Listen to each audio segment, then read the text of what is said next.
Okay, so we're up to chapter 33, verse 17, and this is what we're continuing with our studies of Vezot Haberacha, and we're discussing the blessings that Moshe Rabbeinu gave to everybody. So we're in the middle to all the tribes. So we're in the middle of the 12th of verse 17, which is the remaining of the 12 tribes. But I was just saying, before we get into this, let me just share with everybody a thought that I had today. One of the guys from our yeshiva, Seth, he asked the following question. Seth Opert said to me, how come Sukkot is the only one in the benching, the only holiday that has a dedicated blessing for it? It says,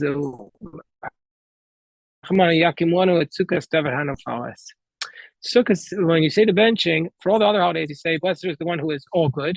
But for Sukkot, Yom Shekuah Tov, the day that is all good. But for Sukkot, you add something else. You say, blessed be the one who will lift up for us the fallen Sukkah of David.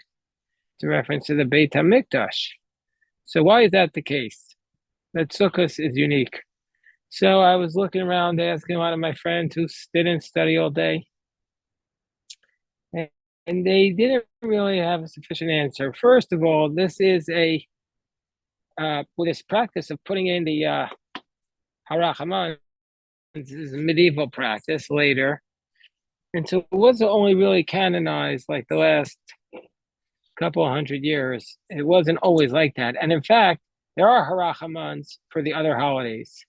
There are Harachamans unique to the other holidays, but in most of our liturgical works, in most of our like prayer books, the benchers, the only one that is listed is the one for Sukkot.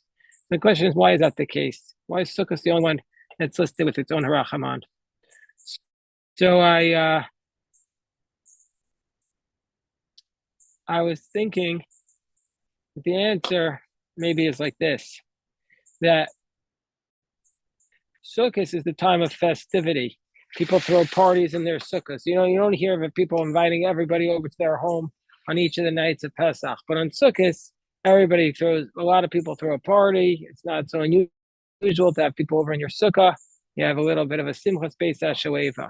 And the Gemara tells us that every time we have moments of joy, we have to remember the Churban, the destruction of the Beis HaMikdash. So because we're having such joy, we have to remember that Sukkot is the Rachmana Yakimona. We have to remember the Beis HaMikdash is destroyed. So that's why we have to make the extra bracha just for the Sukkah. So that's what I was thinking the answer is. I didn't actually see it anywhere, but I didn't look too hard either. I was just asking my friends. Okay, so now we go on with verse 17. The pasuk tells us, Bechor Shoro, Joseph is a firstborn, Shoro Hadar Lo. So Bechor Shoro, he's a firstborn, is his ox. We have to see what that means. Hadar Lo, his glory is unto him. V'karnei Re'im Karnav, and the horns of a Re'im are his horns. We have to see what a Re'im is.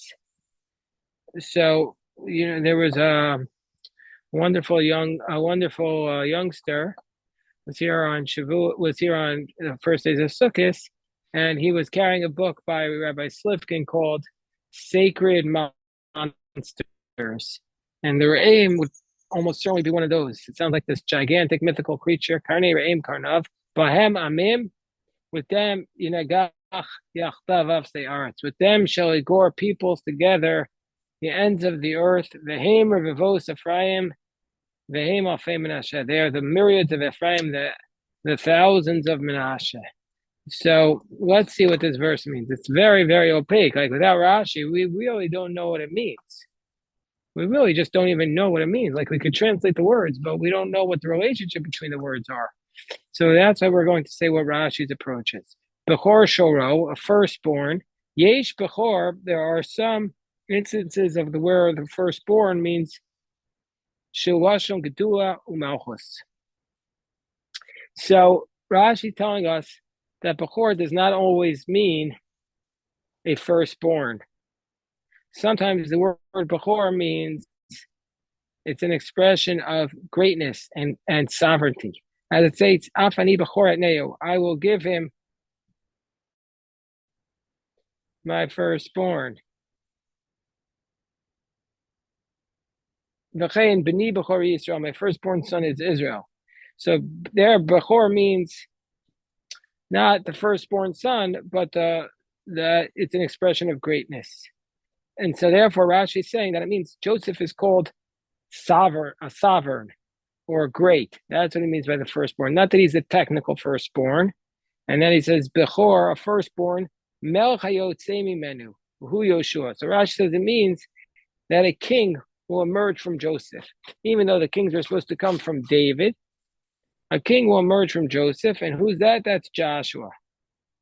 So therefore, Rashi is then going to say that this whole verse refers to Joshua's leadership. Shoro, shekocho kashe kishor, l'chbosh kama melachim, that Joshua's strength, Joshua is called Joseph's ox because his strength is strong like an ox to conquer many kings. When Joseph came into the land of Israel, he conquered many kings.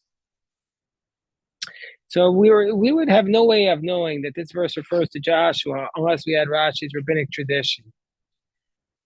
Hadarlo, Dan. Okay, you could say the blessing of sitting in the sukkah because Dan is eating, and that way we could all say amen. Because the question, if you're studying Torah in the sukkah, should you say the bracha? But Dan is now eating, so you could say the shahakol on the soup, and then say Alesha Basukkah, and then we could respond amen. Amen. Asher. Amen. Amen. Okay, so now, we're up to chapter 33, verse 17. Hadarlo is the glory unto him. Natunlo, it is given to him. The glory is given to Joseph, as it states, you shall place your glory upon him. V'karnei re'im karnav, and the horns of a re'im are his horns. So Rashi says, Rashi doesn't tell us what a re'im here is, but he says, V'karnei re'im karnav, the horns of a re'im are his horns. Shor kol kashe, the ox is very strong. Ve'in karnav naos, but its horns are not beautiful. Re'im karnav naos, but a re'im has beautiful horns. What's a re'im? Ve'ein kocho kashe, but its strength is not tough. Nasal Yoshua kocho shel shor v'yofi karnei re'im. Moses gave to Joshua the strength of an ox and the beauty of a re'im's horns. Does Rabbi Shantel say what the re'im is? They don't translate it here, and neither does Rashi. It just says an extinct species of wild ox or a large ancient mythical creature. Right, a large ancient mythical creature. This is different from re'im, right? No, this is it. You said re'im. Re'im is the Hebrew. Because there was once when I was growing up, there was a youth group synagogue that was called re'im. That means friends, so that's different. Okay, so this is the re'im is a mythical creature. Let me just look it up and see if on Wikipedia if they have it. Re'im. Okay, here we go. This is what it says in this is what it says in Harry Potter wiki. The re'im was a magical beast native to the wilds of North America and Far East, extremely rare, resembling a giant ox with a golden hide. Re'im blood gave immense strength to the drinker for a limited time. In the Spanish version of Fantastic Beasts and Where to Find Them, re'im is translated as uro. Okay, so she always does this, like J.K. Rowling does this quite often. She takes magical concepts from the Bible and she brings them into Harry Potter. So I don't remember re'im being in Harry Potter, but I only read it once. But most famous is her mandrakes. Like she has the mandrakes there, which are the Dudaim of Reuven, the mandrakes of Reuven, which are very a plant very much associated with magic. And then she has the mermaids, she has the sirens. So she's not inventing these creatures, she's latching on to to myths from the ancient world, and their aim obviously is here in the Bible. Engaging in cultural appropriation. Did she study classics, yeah. I wonder? I mean, she obviously is knowledgeable. So. She did study classics. She did study classics, and you know that her book kept being rejected for publication. And the only reason why it was accepted, you know how it got accepted? The guy, the first publisher, the only reason why he accepted was because he left it on the table and his like 8-year-old daughter started reading it, and she was so taken by it she didn't want to give it back to him. So he said, okay, this book has something to it, and he bought the rights. Yeah, this was the guy from Scholastic. Right. That's amazing. I don't think I ever heard that story. I never heard that story. That's a great story. Yeah, I mean, so, and she was basically homeless. You know that also about her. Yes. She was homeless. It just goes to show you that the line between success and failure is so small. If you ask, if you ask like anybody who's became a very successful businessman, and you ask them, was it due to your brilliance or due to your luck? And I asked a lot of them, and almost every single one says luck. They all say luck. Ed Sheeran, so who's that? Ed Sheeran is a very famous singer-songwriter. Okay. He was quoted today as saying, "Learn nothing from success. You only learn from failure." But I would also say Yeah. there is a kind. I mean, guys, I basically agree with you, but there is a sort of humble brag thing where people, in fact, feel that they're very, very smart and they have really good decisions. But the thing to do is to say, "Oh, it was all luck." Well, they're not giving speeches in public. I'm just asking them privately. Okay. I'm asking them privately because I want to know what they think. Yeah. And they're honest with me. I mean, I'm sure it's possible that some of them, but I could, you don't have to ask the question like so simply. You could ask the question like, would you rather be lucky or smart? And they always say lucky.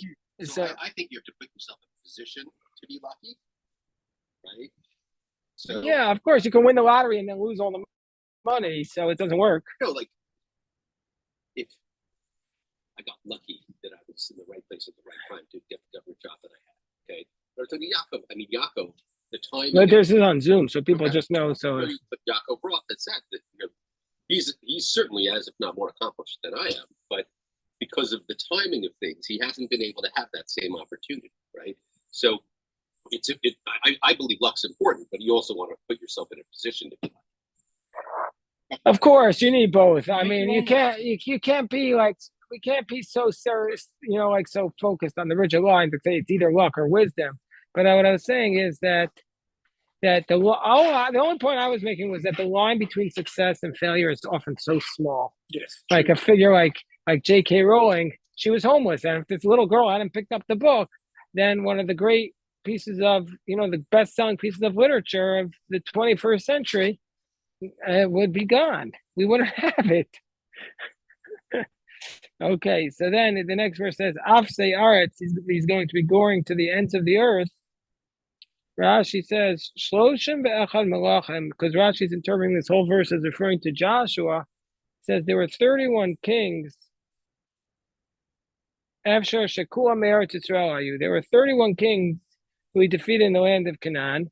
And is it possible that they're all from the land of Canaan? It can't be, because the land of Canaan is not that big. And if you divided Israel up into 31 kings, it wouldn't be big enough. So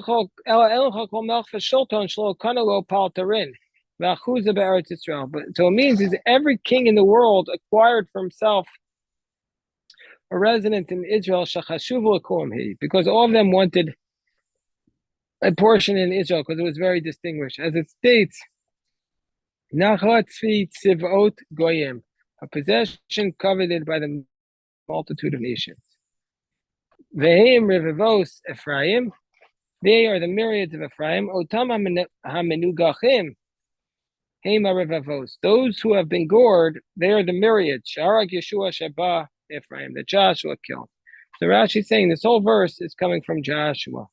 Ve'im alfei Menashe, and this is the thousands of Menashe. Hey Ma'alafim Sharak Gideon b'Midian. This refers to the ones who Gideon, who was a descendant of Menashe, killed in Midian, as it states, "V'zevach tzal Muna b'Karkor, b'Kamalafim Nimnusham," and there were thousands there. Yeah, I mean, also, okay. Then the next verse states, verse 18. So we've now finished the blessings of Joseph. We're now on to the blessings of Zevulun. We're now on to the blessings of Zevulun. Here you could see our roof, our sukkah roof. Okay, what are the blessings of Zevulun? I see Don Sukkah. That's very nice. So it was Zevulun Amar, and to Zevulun, Moshe said, Semach Zevulun b'tzeisecha. Rejoice in your departure. V'sachar b'olecha, and Yisachar in your tents. What does this mean? Without Rashi, we would have no idea what this means. What does it mean, Zevulun, rejoice in your departures and Yisachar in your tents? The Rashi tells us, these 5 tribes we blessed last, Zevulun, Gad, Dan, Naphtali, V'Asher, Kafal Shmoseim. He repeats their names. It says, Zevulun, Tzmach, Zevulun, B'tzeisecha. So he's repeating his name. But Yisachar's name is only mentioned once. So Rashi tells us, he's trying to strengthen them. Because these are the weakest. So he has to say their name twice. They're the same ones who Joseph brought up for Paro. It says from the weakest of his brothers, he brought forth 5. Because he wanted to appoint the weakest, so Pharaoh would not appoint them for himself, Sarei Mocham Torah, as military officers. The Rashi is addressing the question, why did it say Zevulun twice?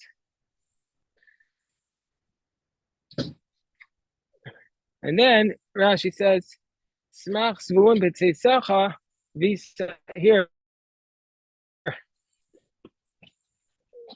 V'sachar b'olecha, Zevulun v'Yisachar asu shutafut.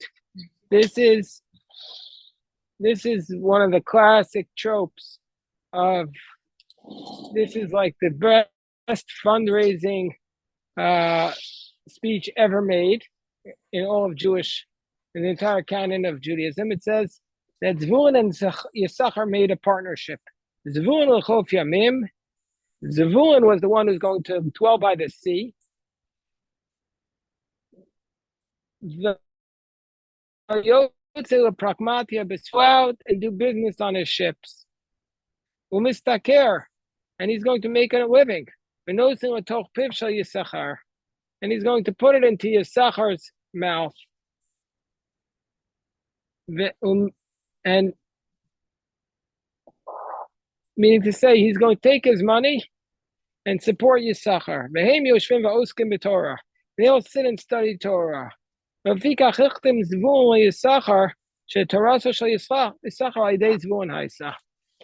puts Zevulun before Yisachar because all of Yisachar's learning comes from Zevulun. Well, this reminds me of this guy who's in so much trouble, Sam Bankman-Fried, the crypto guy. He believes in this thing.